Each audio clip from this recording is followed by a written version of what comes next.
सदर महोदय को सुपुर्द किया गया और उनके द्वारा कहा गया कि हम इसको भेज देंगे तुरंत। कुछ डिस्कस भी किया गया, आंदोलन को तेज करने की जरूरत है। जिस तरह से आप लोग धरना का कार्यक्रम चलाते आ रहे हैं, उस तरह से धरना का कार्यक्रम चलेगा। आज फिर महामंत्री के द्वारा वार्ता होगी, उनके द्वारा कुछ निष्कर्ष निकलेगा तो आप लोग को जानकारी दी जाएगी। घबराने की जरूरत नहीं है। हमारे बैनर तले 22 तारीख से आप लोग कार्य बहिष्कार कर रहे हैं। मात्र 9 दिन हुआ है और हम लोगों ने 116 दिनों का हड़ताल करके बिहार सरकार को सबक सिखाने का कार्य किया है। इतनी कर्कश आंदोलन होंगे, मैं आपको बतला देना चाहता हूं। अभी वेट एंड वॉच, अभी प्रतीक्षा किया जा रहा है। संतोषजनक वार्ता होने की संभावना है, उस तरह का प्रतीत हो रहा है। दबाव बनाए रखने की जरूरत है, इसके खाका को गिरा देने की जरूरत है। ले लो। धीरे धीरे चरणबद्ध होकर के हम आंदोलन को विकसित करेंगे। पड़ता है सबका 5 तल्ला बिल्डिंग पर चलना होगा तो हम उड़ करके नहीं चले जाएंगे, एक एक सीढ़ी दर सीढ़ी चढ़ते जाएंगे तो अंतिम में हम अपना उस शिखर तक पहुंच जाएंगे। प्रदर्शन हुआ, धरना चला, काला बिला लगा करके आंदोलन हुआ, कार्य बहिष्कार का आंदोलन चल रहा है। और जब सरकार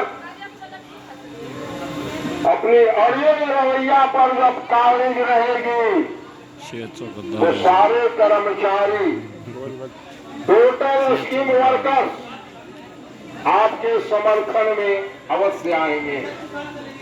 इंतजार कीजिए, राज्य का जिस तरह का फरमान होगा। अब तो कोई रूम में बैठक होता नहीं है, मोबाइल के द्वारा ही बैठक हो जाता है, लिंक दिया जाता है, बैठक हो गई, कल ये कार्यक्रम करना है, लागू कर दिया जाता है। आज भी जो प्रदर्शन हो रहे हैं उसी तरह बैठक में निर्णय लिया गया है जो आज प्रदर्शन हुआ।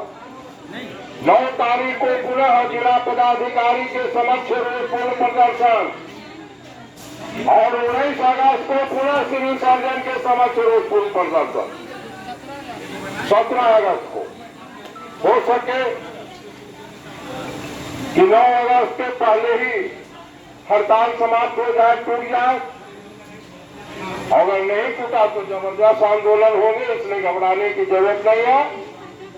आज के आंदोलन में आप जितने भी साथी, जितने भी बहने, जितने भी सीएचओ साथियों बहनों शरीक हुए हैं, मैं सबों को धन्यवाद देना चाहता हूं और मैं आप लोग को विश्वास दिलाना चाहता हूं कि बिहार चिकित्सा एवं जनस्वास्थ्य कर्मचारी संघ किसी की दलाली नहीं करता, तो रोड साफ का संगठन नहीं है। यह 1944 का संगठन, जिस समय देश अंग्रेजों के हाथ गुलाम था, उस समय का संगठन है और लड़ाई चलती आ रही है। कर्मी लड़ते आए, एक से एक मांगों को मनवाने का काम किया। आज देख रहे हैं अनुकंपा, अनुकंपा किसका देन है? संगठन का देन है। आज आपको पेंशन मिल रहा है, किसका देन है? संगठन का देन है। लड़ाई तो हमारी चल रही है। जितने भी 2004 के नियुक्त कर्मी हैं उनको पेंशन नहीं मिलेगा, लेकिन लड़ाई तो चल रही है। कुछ राज्य में किया भी है, तो जो कांग्रेस की सत्ता थी किया, फिर इसको भाजपा वाले ने हटा दिया। लेकिन भाजपा की जो 400 पार का नारा था, जो 240 पर अटक गए, इनकी भी दिमाग डोल गए हैं।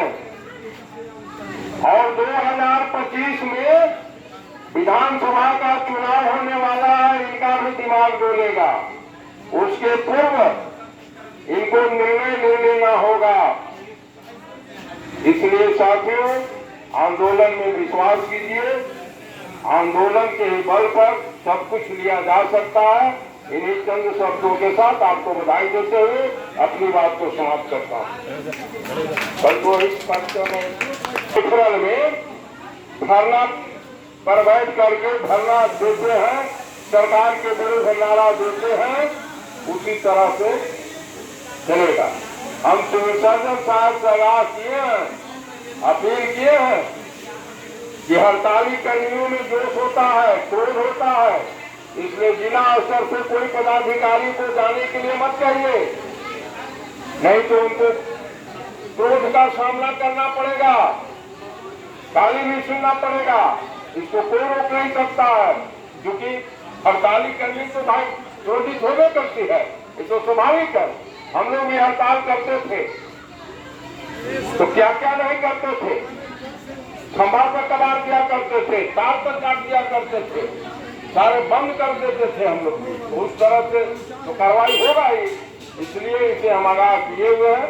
लेकिन अभी उस तरह की कार्रवाई नहीं करना है। जिस तरह से राज्य में जो हमको डायरेक्शन मिलेगा उसके अनुकूल हम अपना काम करेंगे। इन्हीं चंद शब्दों के साथ